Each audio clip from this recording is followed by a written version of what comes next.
But apparently this young lady, this family, I'm gonna say that this family lost their parents. They lost their parents 7 years ago. I'm not sure how they lost the parents, but they lost the parents. And the daughter, at the age of 20, raised all the kids. And it was a total of 7 kids in total. And she raised all 7 kids. And I'm just briefing y'all, letting y'all know where this clip finna start at, okay? So one of the brothers was murdered through gun violence. And they were literally at a gathering, I'll call it. They were at a gathering where they was collecting money for his funeral. 3 days later. 3 days later, from what I was told, as far as the news and all that stuff, okay? So I want to go ahead and show y'all what happened 3 days later after the brother was shot and killed. 3 days later. Here we go. Joining us first on News 2 at 6 o'clock, a Baton Rouge family dealing with immense tragedy after a shooting last night killed one sister and critically injured another. This happened during a celebration of life gathering for another family member who was shot and killed just last week. News 2's Bess Cashley spoke to police. She is joining us now. Michael, Sylvia, the other facet of this tragic story is that the person behind the gun is the victim's own brother. Tattered crime scene tape hangs from this stop sign at Geronimo and Navajo Streets in North Baton Rouge. Less than 24 hours ago, family gathering was interrupted by an angry altercation and then gunfire. This shooter became upset and shot 2 sisters, killing one, and the other one is fighting for her life in the hospital. 18-year-old Kevanisha McDowell died at the scene. Her sister, 27-year-old Antasia, shot multiple times. Their brother, police say, the gunman. We had a number of witnesses there and other family members at the scene when this incident occurred. So we do have information on the shooter. We hadn't released his name at this particular time. It is a male suspect we're looking for. We're hoping that he turn himself in. We've learned today the family was gathered to honor another brother, Kevin Dunn Jr., who was shot and killed just last Thursday. It's a tragic situation. They were actually there celebrating the life of someone else who had been shot and killed. People close to the situation tell us Kevanisha had just given birth 2 months ago.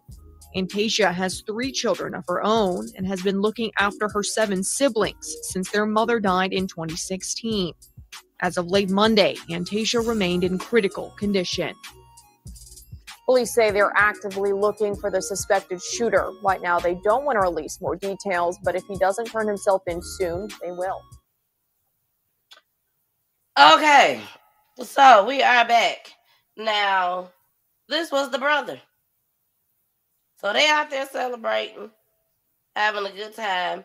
An argument occurred, and the brother, because they had 7 siblings altogether, the brother started shooting. He shot the oldest sister, who raised everybody in the past 7 years. And then he shot the baby girl. She was only 18 years old and had just had a baby 2 months prior, if I'm not mistaken. And he takes off. Let's get into the second clip. This man you are looking at now is Gerald McDowell. He was arrested in a deadly shooting along Geronimo Street. Gerald McDowell is facing murder and attempted murder charges. The shooting happened Sunday. He is accused of shooting his 2 sisters after an argument. One of them, 18-year-old Kevanisha McDowell, has died. Baton Rouge police tell us the other sister is still at a local hospital and is in stable condition.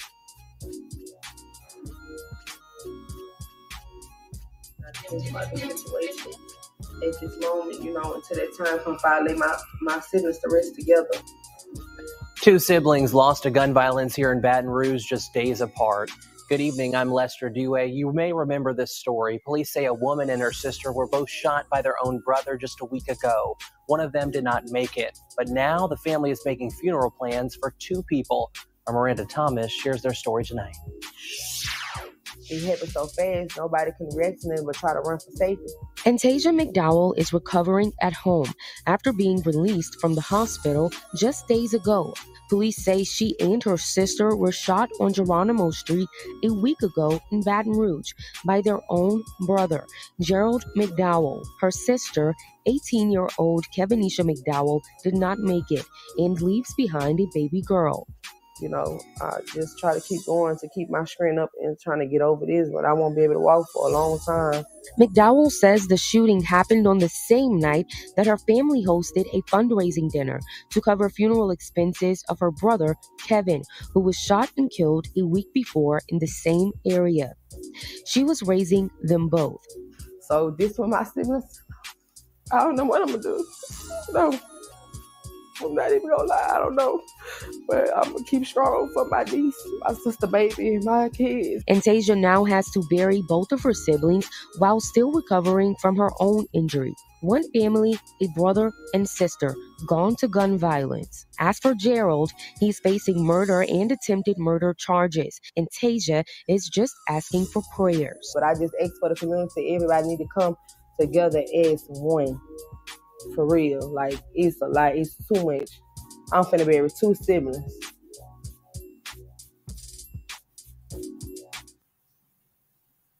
Baby, when I tell you that was so heartbreaking to me, so heartbreaking. God spared this lady's life just as well. But her sister, it was time for her to go be with the Lord.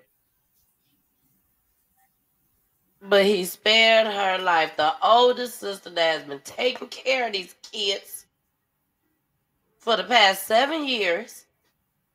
And this is the thanks that I get. That's the only thing that I can really say at this point. Like, this is the thanks that I get. After I done sat here and helped raise y'all. And knowing mom and dad, of course, is looking down. And I know he's looking down at her, shining bright, smiling like no other. Because she still was a blessing to be able to take care of these kids. So my heart goes out to this family. It goes out to this family so much. Because this had to be a devastating thing to deal with. 3 days later, and this happened on, their brother was murdered on April 20th. And then the sister and the other sister was shot on April 23rd. So that's 3 days. And then they had the funeral on Saturday. So, again, my prayers to her. She said she was going to do any and everything she can to make sure that she has a proper burial for her siblings. And she has done just that. And they're raising her sister's daughter. So the daughter is still with the family. Thank God. But if we are able to get them on the show, then hey, they'll be able to break down way more to the story, okay?